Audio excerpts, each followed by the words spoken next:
고도를 기다리며라는 그런 책이 있습니다. 고도를 이것은 노벨 문학상을 받았던 사무엘 베게트의 글인데 연극으로 오랫동안 계속해서 그 고도를 기다리며가 연극으로 상영되기도 하고 그렇게 진행됩니다. 내용은 간단히 이런 내용입니다. 어느 두 사람이 고도를 기다려요. 그러면서 일상적인 모든 불평들, 그다음에 자기들의 어떤 잡담 이야기, 그리고 앞으로 이제 뭔가 이렇게 바꿔지들 모든 내용들, 그런 일 계속 얘기를 나누는 거예요. 그래서 끊임없이 그 고도가 오게 되면 다 해결될 거다. 쉽게 말하면 이제 이 어려운 모든 여건들이 다 바뀔 거다는 그런 어떤 기대를 가지고 있습니다. 그런데 결국 고도는 오지 않습니다. 그래서 우리들에게 뭘 암시하고 있느냐면 이런 내용이에요. 인간에게는 희망이 없다는 거예요. 인간에게. 그리고 단지 우리들에게는 희망의 고문, 달려나가다가 이루어지지 않으니까 결국 이제는 유토피아를 만나지 못하는 것이 인간이다라는 것도 우리에게 암시하고 있는 그런 내용입니다. 그래서 고도를 기다리는 모든 인간들은 공허하고 어떻게 보면 낭비적인 삶을 살아간다는 거예요. 세상에 어떤 인물을 기다리는 것, 어떤 위대한 정치가 나타나서 이 세상을 다 다스리면 이 땅에 뭐가 오겠다 하는 그런 모든 이들은 어떻게 보면 좀 헛된 생각입니다. 절대 되어질 수 없습니다. 그런데 성경은 좀 우리들에게 우리가 믿음 안에서 기다리는 모든 일들은 또 저런 다른 차원의 모든 문제들이죠. 성경에서 기다림의 대명사, 오래 기다린 사람, 그 사람이 누구냐면 오늘 본문에 나와 있는 시몬 할아버지. 이 시몬 할아버지는 그가 바라는 꿈이 뭐냐면 이스라엘의 위로를 기다리는 사람, 이스라엘의 위로를 기다리는 사람이라 그 말입니다. 그러니까 이스라엘 전체에 위로를 줄 수 있는 사람을 기다리는 사람인데 그가 그 사람을 만나게 됩니다. 위로를 주는 사람을 만나게 되었다는 사실을 우리들에게 말하는데 근데 그 사람에 대해서는 어떤 사람이냐? 그 사람은 성령의 사람이었다. 성령의 사람. 그러니까 성령의 사람이었다는 것을 오늘 본문에 보게 되면 석절에 걸쳐서 계속해서 성령 이렇게 말합니다. 한번 우리가 2장 누가복음 2장 26절에 25절에 보면 예루살렘에 시몬이라 하는 사람이 있으니 이 사람은 의롭고 경건하여 이스라엘의 위로를 기다리는 자라. 성령이 어디에 있었다고요? 그 위에 있었다. 성령이 그를 지배하는 사람이었다. 이렇게 말합니다. 26절에도 보게 되면 그가 주의 그리스도를 보기 전에는 죽지 아니하리라 하는 같이 읽습니다. 성령의 지시를 받았더니 27절에 보게 되면 성령의 감동으로 성전에 들어가매 마침 부모가 예수의 어머니의 부모예요. 율법의 관례대로 행하고자 하여 그 아기 예수를 데리고 오는지라. 여러분 보세요. 성령이 임재하고 성령의 지시를 받고 성령의 감동을 받는 사람. 그러니까 이 시몬이라는 사람은 그냥 성령이 임재한 사람, 성령이 움직이는 사람, 성령의 역사가 나타나는 사람이었다. 그런 사람이라는 거예요. 그런데 그가 그렇게 성령의 위로, 하나님의 위로를 기다리고 있는데 성령의 감동을 줬어요. 마침 한 사람이 딱 들어오는데 성령이 지시하시기를 저 사람이 말이야, 저 아기가 네가 기다리는 사람이야. 기다리는 사람. 누구라는 거예요? 그게 메시아야. 이렇게 알려줬다는 겁니다. 그렇죠? 근데 예수님의 부모는 관례대로 아기를 안고 지금 성전에 왔다는 거예요. 관례대로 왔다는 말이 유대인들은 어린이가 탄생하게 되면 난지 8일째 된 8일 만에 그들이 하나님 앞에 번제를 드려요. 번제. 근데 이렇게 이게 저기 나오는지 지금 오늘 이 장에서 나와 있는 보면 여기서 지금 관례대로 이 성전에 왔다는 것은 아기를 출생한 후에 한 달쯤 되어졌을 때에 성전에 나와서 5세겔의 헌금을 하는 거예요. 이게 그들의 관례예요. 그 관례대로 이제 예수님의 부모님이 예수님을 안고 왔다는 겁니다. 그 와서 다 보고 나서 그 다음 보면 어떻습니까? 이 시몬이 얼마나 기뻐하는지 참성을 기뻐하며 그러되 나 이제 나는 죽어도 여한이 없습니다. 어떤 그런 말을 표현을 해요. 그게 뭐라는 거예요? 그게 성탄이라는 거예요. 이 시몬이라는 사람은요, 하나님의 위로를 기다리면서 제일 첫 번째 성탄을 맞이한 사람, 그 사람이 시몬인 것을 우리들에게 말하고 있다 그 말입니다. 시몬은 하나님의 위로의 선물인 성탄, 예수를 첫 번째로 맞이한 사람인데, 첫 번째로 맞이했던 그 사람에 대한 성품을 여러분 25절에 보게 되면 뭐라고 말하고 있습니까? 그는 의롭고 경건하여, 이 사람은 참 의롭고 경건하여 이스라엘의 위로를 기다리는 사람이다. 의로운 사람, 경건한 사람, 그런 사람이 누구라는 겁니까? 그게 시몬이었다는 거예요.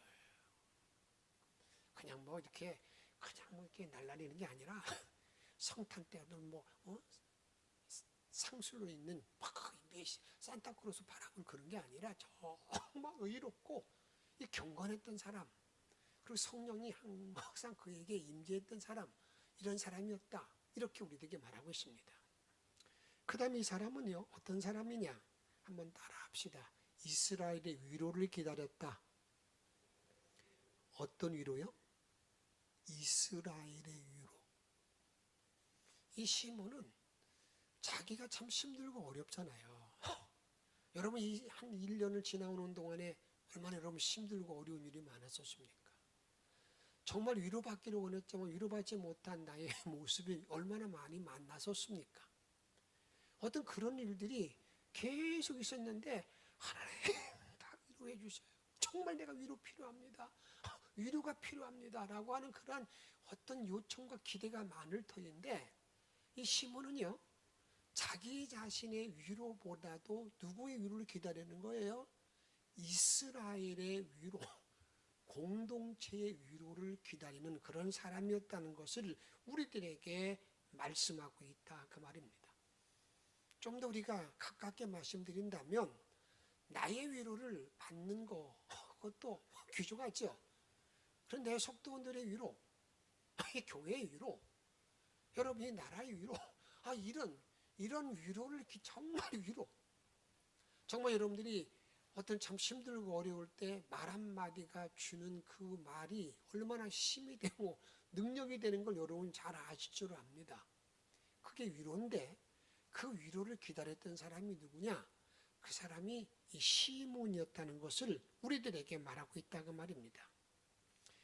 이 시몬이 살고 있던 그 당시는요, 국가적으로 너무너무 절망적인 그런 때입니다. 국가적으로 절망적인 때입니다.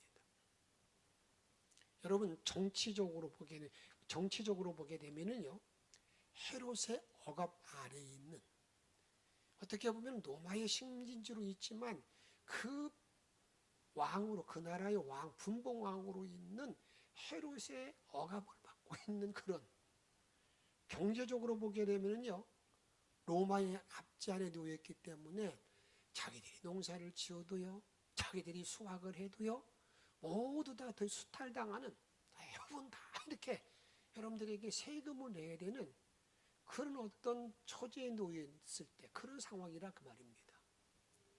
그것만 아닙니다. 그 당시는요, 영적으로 너무너무 어려운 때입니다. 어떤 영적인 어려운 가운데 있었냐면, 성경적으로 보게 되면 말라기 선지자가 나타난 후 지금 400년이 지난 때거든요. 그러니까 말라기 선지자의 하나님의 말씀이 임하고 하나님의 계시가 임한 것이 딱 정지돼요. 한 400년 동안 하나님의 말씀이 임하지 않는 거예요. 하나님의 계시가 임하지 않는 거예요.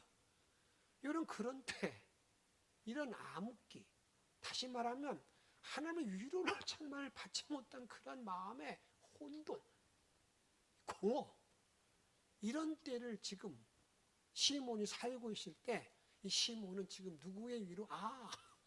이 하나님의 위로가 이스라엘 전체 모든 사람이 임하기를 바라는 마음으로 지금 기다리고 있는 것을 보게 된다, 그 말입니다.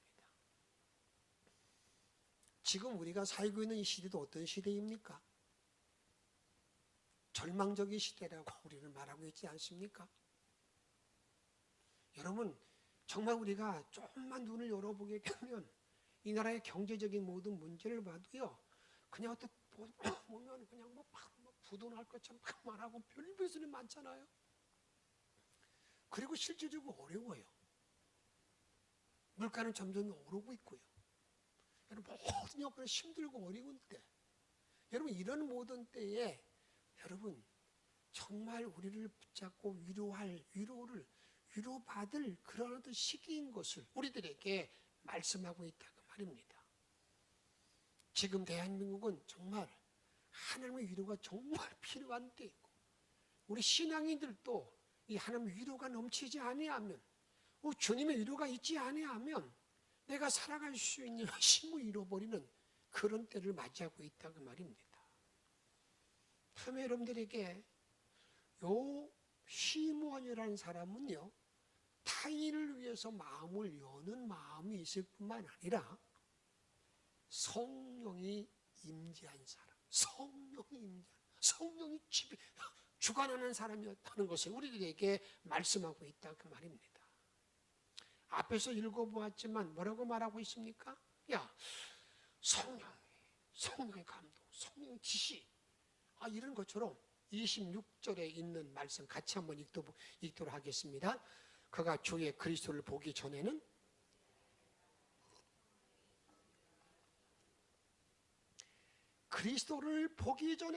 너 죽지 아니하리라.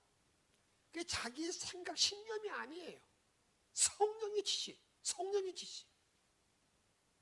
여기 그리스도가 뭘 말하는 겁니까? 메시아잖아요. 너 메시아 볼 때까지 말이야, 너 죽지 않을 거야. 그게 자기 어떤 꿈이 아니라 직접 성령이 지시해 준 거예요. 그런 일이 너 있을 것이다. 이런 사람이 누구냐? 이런 사람이 여러분, 이게 시몬이었다, 그 말입니다. 이 시몬이 이 땅에 오신 예수님을 첫 번째 맞이한 사람인데, 그러기에 성탄은 뭘 말하고 있는 거냐? 여러분, 이 땅에 오신 예수님을 여러분 위로하신 예수님을, 하나님을 직접 내가 체험하는, 직접 내가 만나는 그런 절기가 뭐냐? 이게 성탄절기라 그 말이에요.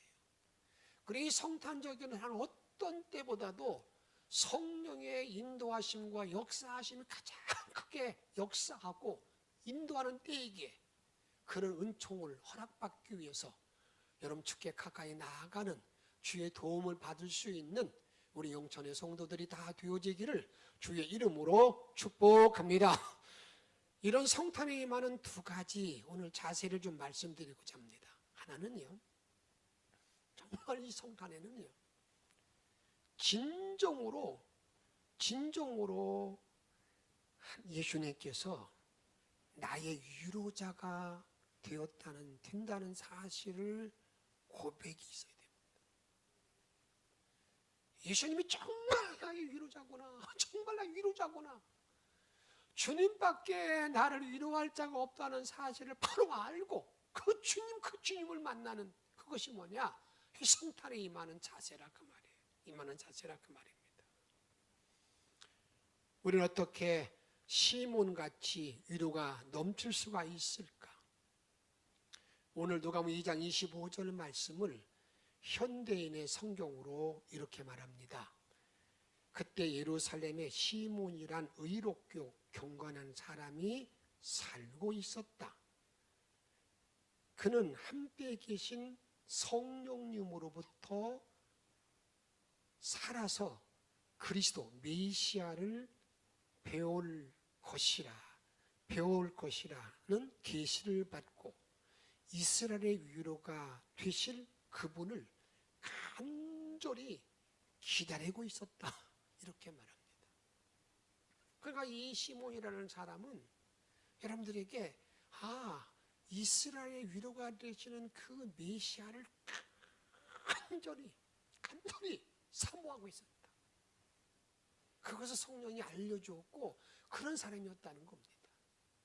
그러게 우리가 이 위로가 되시는 하나님, 우리 예수님을 만나는 모든 일들은 성탄절이니까 그냥 툭 지나가는 것이 아니라 정말 그날 내가 여러분의 성탄 축하 예배를 드리고 어떤 일을 내가 행한다 하더라도 정말 주님을 만나고자 하는 간절한 마음이 내 마음에 있어야 되는 거거든요. 근데 어떤 때는 그런 걸 다 잃어버리는 거예요. 그냥 형식에 매여서 그냥 지나가는 시간으로. 제가 올해 이렇게 성탄 준비하는 모습을 보니까 올해는 특별히 그런 모습을 좀 많이 봐서 제가 좀 안타까움이 많이 있습니다. 이런 모든 있을 때는 미리 준비하고 또 한 번 점검하고 또 한 번 하고 그런 모습이 있어야 되는 거거든요. 근데 여러분들에게 그냥 이런 성탄 축하 예배 드리자, 그러니까 뭘 할까 하고 그냥 시간을 때우기 위해서 보내는 그런 마음은 간절히 주님을 기다리는 마음이 아니에요. 이런 마음은 올해 혹시 그런 마음이 있으면 다시는 그런 마음을 가지고 이 성탄을 준비하고 주님을 기다리는 마음을 가져서는 아니 된다는 사실을 우리가 잊지 말아야 된다 그 말입니다. 그런데 여러분들이 이제는 이런 위로가 되시는 그 예수님을 정말 위로가 되시는 그 성탄의 은혜를 나만 위로받는 걸로 마치지 말고 누구에게, 내 이웃에게, 주변에게 다 이렇게 선포할 수 있는, 전할 수 있는 그런 자가 되어야 된다 그 말입니다. 성경을 보게 되면은요, 위로의 하나님에 대해서 보편적으로 말할 때 이렇게 말합니다. 우리가 우리 하나님 성탄은 위로의 하나님을 만나는 건데 그 위로의 하나님을 말씀할 때에 이사야 40장 1절 말씀을 같이 읽도록 하겠습니다. 너의 하나님이 이르시되 너희는 위로하라. 내 백성을 뭐하라고요? 위로하라. 이게 하나님은 계속 말하는 거예요. 여러분이 바벨론 포로를 좀 당하고 그들이 돌아왔을 때에 그 하나님께서는 너희가 지도자가 할 일이 뭔 줄 알아? 내 백성을 위로해. 내 백성을 위로해. 내 백성을 위로해. 계속 위로하라는 거예요. 이 말씀을 여러분 지금 정말 내가 성탄의 은혜, 성탄의 은총으로 위로함이 되게 임한 모든 사람들은요, 내 주변에 있는 모든 사람들에게 계속해서 위로하고 또 위로하고 또 위로하는 그런 자리에 나가야 된다 그 말입니다. 40장 5절에 보게 되면 같이 읽도록 합니다. 여호와의 영광이 나타나고 모든 육체가 그것과 함께 보리라. 이는 여호와의 입의 말씀이니라. 위로할 때에 하나님의 영광이 나타나는 거죠. 계속해서. 그래서 위로는 위로하라. 보편적으로 임하는 그런 말씀이라 그 말입니다. 그런데 이렇게 위로가 내가 임하는 비결, 그게 뭘까? 앞에서 계속 말씀드렸지만 다시 한번 여러분이 정확하게 내가 각인해야 될 말씀은 뭐냐면, 내가 삶을 살아가면서 이런 하나님의 위로로 살아가는 그 비결이 뭘까? 이것을 성경은 이렇게 우리에게 말합니다. 마태복음 1장 23절 말씀. 보라, 처녀가 잉태하여 아들을 낳을 것이요 그의 이름은 임마누엘이라 하리라 하셨으니 이를 번역하면 같이 읽습니다. 하나님이 우리와 함께 계시다 함이라. 아멘. 예수가 누구라는 거예요? 누구라 했어요? 그 이름을 누구라? 임마누엘. 예수가 임마누엘인데 그 임마누엘이라는 자체가 뭐냐면 나와 함께 계시다. 나와 함께 계시다. 그러기에 내 심령 속에 누가 탄생해야 되는 거예요? 이 예수가 탄생되어야 성탄, 예수가 내 심령 속에 탄생되지 아니하면 절대 위로 임마누엘 은총이 나에게 주어지지 않는다 그 말이에요. 내 마음속에 이 성탄의 신비 은혜가 넘쳐야 나에게 이루어져야 탄생이 되어져야 그 다음에 거기서부터 그 하나님의 그 임마누엘 은혜가 점점 깊어지고 넓어지고 높아질 수가 있다는 것을 우리에게 말하고 있다 그 말입니다. 이것은 보편적인 하나님의 위로의 말씀인데 우리 예수님은 이 보편적으로 위로의 말씀을 주는 일뿐만이 아닙니다. 우리 예수님의 하나님의 위로하심은요 각 개인을 찾아오셔서 위로하십니다. 그 말씀이 어디에 나와 있느냐면 요한복음 5장에 보게 되면 여러분들에게 그 예수님께서 어디로 오셨습니까? 여러분 베데스다라는 연못에 오십니다. 그곳은 어떤 사람이 있냐면 38년 동안 여러분 병들어서 계속 아마 거기서 기다리는 사람 뭘 기다리냐면 거기서 물이 동할 때 제일 먼저 들어가면 낫는다는 전설이 있어요. 그러기에 거기에 들어가기 위해서 그 어떤 희망과 위로를 가지고 기다리고 있는 거예요. 근데 여러분 그런 38년 동안 들어가지 못했다 그 말입니다. 그 자리에 예수님 오셔서 이렇게 예수님이 그 사람에게 묻습니다. 5장 5절에 보게 되면 거기 38배 된 병자가 있더라. 6절 읽습니다. 예수께서 그 누운 것을 보시고 병이 벌써 오랜 줄 아시고 이르시되 내가 낫고자 하느냐? 그 38년 된 그 병자에게 너 낫고자 하냐? 너 낫기 원하느냐? 여러분 38년 된 병자가 여러분 낫기를 원하지 않는 사람이 어디 있겠어요? 근데 물론 그런 것도 있습니다. 이제 병이 너무 오래되면요 포기하는 사람이 있어요. 이제 안 돼, 이제 나 일어나지 못해. 그런데 이 38년 된 사람에게 너 낫고자 하느냐 이렇게 묻습니다. 그럴 때 여러분들에게 그 다음 말씀을 잘 보셔서 읽습니다. 시작. 병자가 대답하되 주여 물이 움직일 때에 나를 못에 넣어주는 사람이 없어. 내가 가는 동안에 다른 사람이 먼저 내려가나이다. 내가 낫고자 하는 마음은 있는데요 저 물이 동할 때 흔들릴 때에 내가 먼저 들어갈 수 없어요. 정말 안타까움이잖아요. 여러분 여기 먼저 다른 사람이 먼저 내려가나이다라는 말의 의미가 무슨 말이겠어요? 이 시대의 경쟁사회예요. 이 시대는 경쟁사회가 너무나 심해가지고요. 여러분 자기가 뭐 이렇게 날고 기지 못하면 다 뒤처지고 만다. 다 뒤처지고 만다 그 말이에요. 그런데 오늘 주님이 말씀하는 것은 뭘 말씀하냐면 우리 주님이 위로하고 찾아오는 모든 사람들은 그렇게 날고 기는 사람, 어느 여러분들에게 개그맨이 말한 것처럼 1등만 기억하는 뭐 그냥 더러운 세상, 그 1등만을 찾아가는 거 살아가는 주님이 아니라 그냥 천대받고 어떤 때는 전혀 되게 이름을 들어지 못하고 그 어둠 가운데 있는 그 사람, 그늘진 사람, 그 사람을 만나러 오시는 주님, 그분에게 위로를 주시는 주님인 것을 우리들에게 말씀하고 있다 그 말이에요. 사랑 여러분, 이게 우리 주님의 사랑이 아니겠어요? 세상에 아무도 나를 알아주지 않아요. 누구 나를 찾아와 주지 않아요. 그때 주님은 나를 찾아오셔서 너 그 아픈 거 내가 너 만져주겠다. 너 병든 거 너 자포자기 하지 말고 낙심되는 다 찾아오셔서 만나주시는 그분이 누구냐? 그분이 성탄의 예수인 걸 우리에게 말씀하고 있다 그 말입니다. 이런 사실을 분명히 알고 우리가 이 주님을 만나기만 하면 그 38년 된 병자가 나았던 것처럼 나의 모든 삶도 변화되어지고 새로운 생으로 인도받는 사실을 확신하고 그 은총 안에 살아갈 수 있기를 주의 이름으로 부탁을 드립니다. 다음에는요, 여러분 예수님께서 요한복음에 보게 되면 오병이의 기적을 행합니다. 근데 오병이의 기적을 행할 때에 예수님의 관심은 어디 있었겠는가? 우리가 많이 나누는 것처럼 어느 한 소년이 가지고 있는 자기의 먹을 점심을 도시락을 다 바쳐서 거기서 무로 이루어졌다.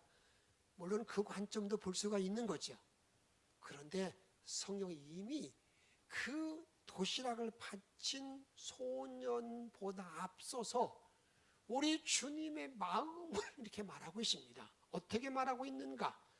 요한복음 마가복음 6장 34절 말씀 읽습니다. 예수께서 나오사 큰 무리를 보시고 그 목자 없는 양 같음으로 인하여 불쌍히 여기사 이에 여러 가지로 가르치시더라. 여러분, 어떤 마음 때문에 오병이어의 역사가 일어나는 거예요? 거기 모인 사람들을 불쌍히 여기는 마음, 정말 불쌍히 여기는 마음. 이게 우리 주님의 마음이에요. 이 마음을 가져야 되는 거예요. 정말 불쌍히 여기는 마음, 긍휼히 여기는 마음을 가져야 된다 그 말입니다. 그래서 우리가 항상 사람을 대할 때마다 불쌍히 여기는 마음. 그래서 우리 주님 항상 그런 마음이잖아요. 때로는 고아나 과부나 나그네 어려운 사람들에 대해서 계속 베풀 것을 말하고 있잖아요. 이게 우리 주님 마음인데 그 마음 때문에 오병이어 역사가 일어났다는 사실을 우리가 바로 알고 나의 모든 삶도 그런 삶을 살아야 된다 그 말입니다. 그래서 만약에 우리 하나님께서는요, 나와 여러분들을 1년 동안의 모든 삶을 평가할 때에 과연 저 이용원 목사가 긍휼의 마음이 있었는가, 그걸 판단하세요. 정말 불쌍히 여기는 마음, 한 영혼에 대해서 불쌍히 여기는 마음이 있었는가, 거기에 우리 주님이 여러분 판단의 기준이 있다 그 말입니다. 그래서 만약에 그렇게 불쌍히 여기는 마음, 긍휼히 여기는 마음이 없으면요, 우리 주님은 이렇게 말씀합니다. 야고보서 여러분들 2장 11절 말씀 읽도록 하겠습니다. 긍휼을 행하지 아니하는 자에게는 긍휼 없는 심판이 있으리라.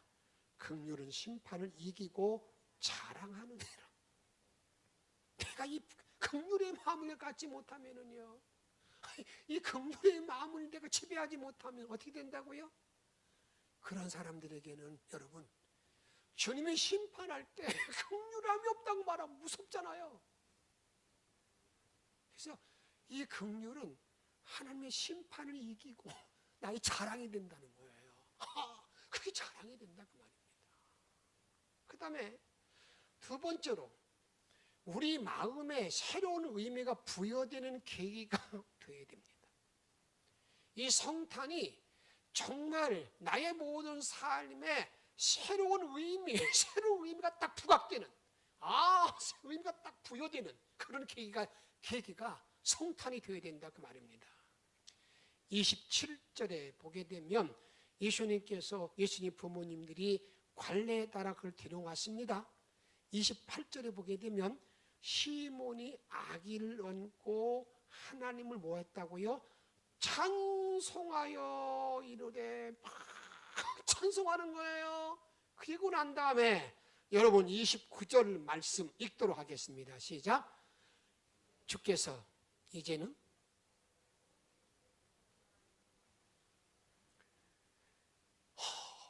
그 예수님을 안고 난 다음에 만나고 난 다음에 이제 주의 종을 평안히 놓아주시는도다. 이제 나는 죽어도 여한이 없습니다.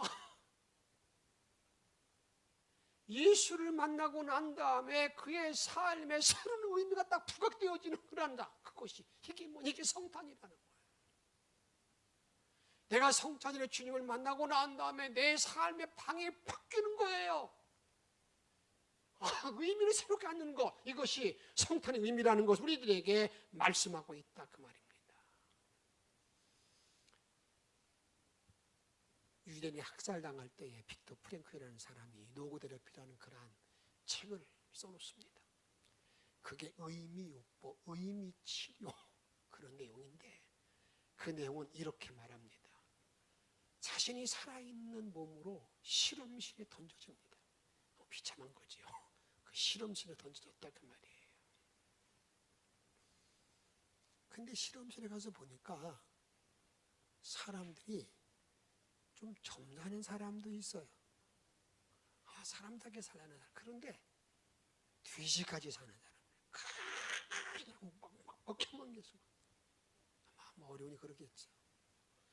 그런데 어떤 돼지 같은 삶을 살건 그렇게 뭔가 이렇게 살고자 의미 있게 뭐 이렇게 부여하고 살건 간에 여러분들에게 그를 모르는 삶 자체의 마지막 결론은 뭐냐면 마지막 선택은 선택의 자유가 하나 있다는 거예요.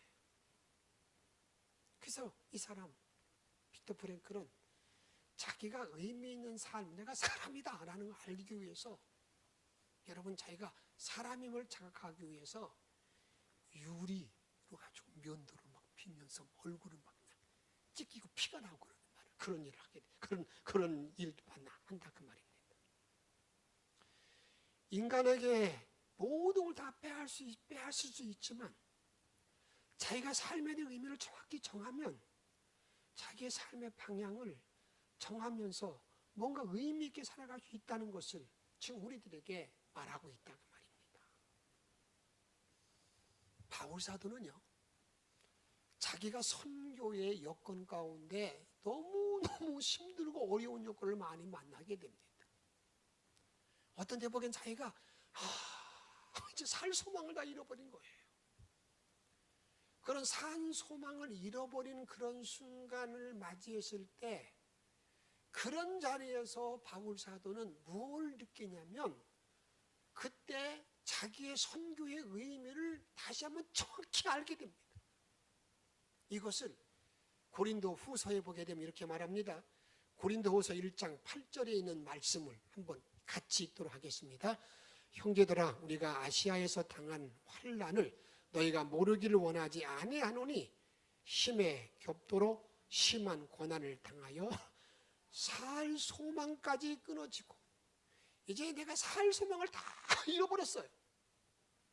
그런 자리에 내어 던졌을 때에 여러분 1장 9절에 보게 되면 우리는 우리 자신이 사형 선고를 받은 줄 알았으니 이는 우리로 자기를 의지하지 말고 오직 죽은 자를 다시 살리시는 하나님만 뭐라고요? 의지하게 하심이라. 의미를 둔 거예요. 내가 살 소망이 끊어졌는데 이게 말이야. 세상에 관심 두지 말고 하나님께만 다 관심을 두어. 거기에 초점 맞추라는 겁니다. 그러다 보니까 이제 이 바울 사도가요, 자기의 믿음의 길이 눈이 열리게 됩니다. 어떤 믿음의 눈이 열리게 되는가? 여러분 10절에 보게 되면 이렇게 말합니다. 그가 이같이 큰 사망에서 우리를 건지셨고 또 건지실 것이며 이후에도 건지시기를 뭐라고요? 그에게 바라노라. 위대한 믿음이죠. 건지셨고 건질 것이며 앞으로 건질 거다. 믿음이 있다. 이제 앞으로 더 큰 일이 있어도 난 절대 흔들리지 않는 신앙의 길을 걸어간다는 것을 고백하잖아요. 내가 예수를 만나고 난 다음에 이런 의미를 바로 부여하는 것, 내 삶의 방향을 바로 정하는 것, 이게 뭐냐?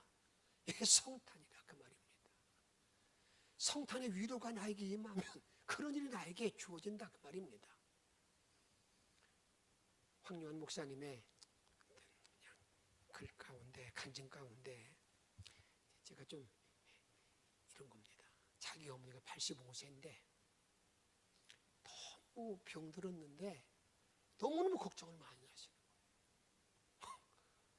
병원에 가니까 의사 선생님이 딱 진단하고 난 다음에 약을 주니까 던지는 말이, 선생님, 이 약 먹으면 나 나을 수 있는 거예요? 나 나을 수 있어요? 드셔보시고 난 다음에 제가 얘기할 테니까 잘 드시고 오라고. 그때 자기 그 딸이 이런 생각을 갖게 됩니다. 좀 안타깝다. 기왕이 그렇다 하더라도 말이라도 나을 거예요. 좀 이렇게 거짓말이라도 위로를 해주면 좋겠다 하는 생각을 딸이 갖게 됩니다. 다른 의사를 찾아갔어요. 그분은 정말 기독교 신앙을 가지고 있는 의사인데 딱 진단하고 난 다음에 이렇게 말합니다. 예, 앞으로 나을 수 있어요. 좋아질 수 있어요. 그리고요, 매일 30분씩 햇빛 쬐시고요, 잘 드시고요, 그렇게 잘 주무시라고. 그러니까 자기 어머니가 그 다음 날부터요, 그냥 약도 잘 듣고 밥도 잘 드시고 매일 햇빛 가서 쬐시고 그러시다는 거예요. 인간에게는 뭐가 필요하다는 거예요? 좀 거짓말이라도 위로가 필요하대. 거짓말이라도. 근데 우리 하나님은 나에게 주신 위로가 거짓이 아니야. 이게 진짜야, 진짜. 그 진짜 위로를 내가 받고 사는 사람. 그 예수를 만나고 난 다음에 내 삶의 의미를 바로 정하는 거야. 이거야. 내가 이렇게 살지 말아야지. 딱 정하고 나가는 것. 이 성탄의 은총이라 그 말입니다. 이런 은총 가운데에서 저는 여러분들이 누구를 기다리는 거예요? 다시 오실 예수님을 기다리는 자. 이런 삶으로 일생을 승리할 수 있는 저와 여러분의 생이 다 되어지기를 주의 이름으로 축복합니다. 찬양합니다.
다시 오실 때까지 다시 부르겠습니다. 주님 다시 오실 때까지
날마다 노래하리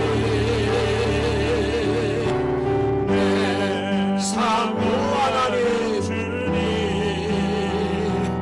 온 세상 구주시라 내 사모하는 주님 영광의 왕이시라.